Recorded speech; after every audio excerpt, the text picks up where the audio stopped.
روز 26 آموزش سناریو نویسی به روایت کند تیم. هر روز نویسی کن. میدونی یعنی چی؟ بذار یه مثال برات بزنم. همه اساتید هنری و غیر هنری معتقدن که کسب مهارت و تخصص نیاز به تمرین داره. اگه قراره تو نوشتن آدم موفق و خفنی بشی، هر روز باید تمرین‌هایی برای نوشتن داشته باشی و بنویسی. اصطلاحاً میگن که خط خطی کن. هرچی دوست داری، هرچی به ذهنت میرسه، هرچی که میاد و میره توی ناخودآگاه و خودآگاهت بنویسشون.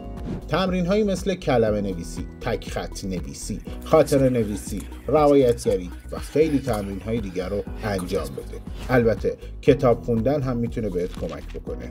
حتی خوندن خبر و شعر و داستان و رمان و هر چیز دیگه. در کل برای اینکه خوب بنویسی باید کلی تمرین کنی و اجازه بدی نوشتن یکی از فعالیت‌های روتین و روزمره زندگی شه. و در آخر از شما دعوت میکنیم تا در کمپین آموزش سناریو نویسی کند تیم شرکت کنید در حوزه آموزش سناریو نویسی. اول تیر ماه تا 30 تیر ماه 1403 صفحه اینستاگرامی کند تیم.